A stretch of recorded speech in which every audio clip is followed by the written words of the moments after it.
दुनिया भर में ओमिक्रॉन वेरिएंट के कारण कोरोना महामारी ने एक बार फिर कहर बरपाना शुरू कर दिया है। तमाम देशों में पाबंदियां लगाई जाने लगी है। इस बीच विश्व स्वास्थ्य संगठन ने कहा है कि साल 2022 में हर हाल में महामारी को खत्म करना होगा। कोरोना के कारण विश्व भर में 3.3 मिलियन से अधिक लोग इस वर्ष अपनी जान गंवा चुके हैं। इसके कारण मौतों की संख्या साल 2020 में HIV, मलेरिया और तपेदिक से हुई मौतों की संख्या से अधिक है।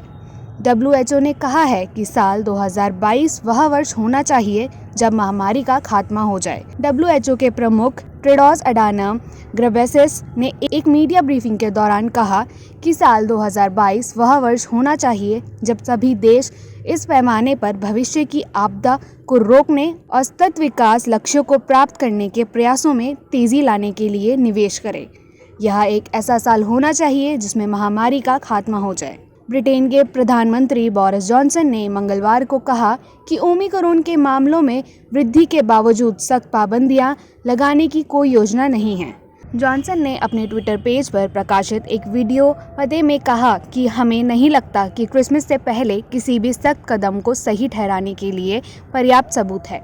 सरकार ओमिक्रॉन स्ट्रेन के प्रसार से संबंधित डेटा की बारीकी से निगरानी करना जारी रखेगी और क्रिसमस के बाद प्रतिबंधों को लेकर फैसला लेगी। उन्होंने लोगों से कोरोना संबंधी नियमों का पालन करने और स्थिति की अनिश्चितता को देखते हुए टीकाकरण कराने का भी आग्रह किया।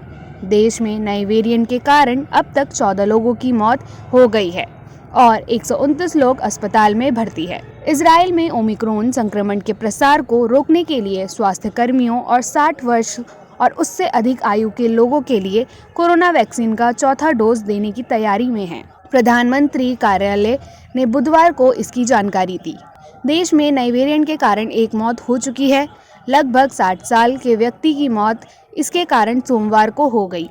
यह घरेलू और विदेशी हवाई यातायात को बहुत प्रतिबंधित कर दिया गया है और अत्यधिक संक्रमण वेरिएंट के प्रसार को रोकने के लिए कड़े प्रतिबंध लगाने की तैयारी में है।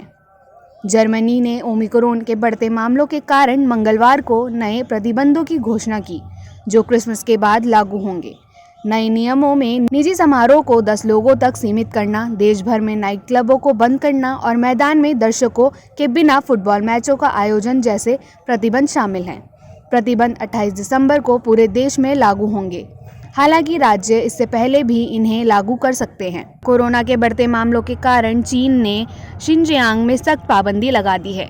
फरवरी 2022 के विंटर ओलंपिक की मेजबानी करने की तैयारी के मद्देनजर चीन हाई अलर्ट पर है।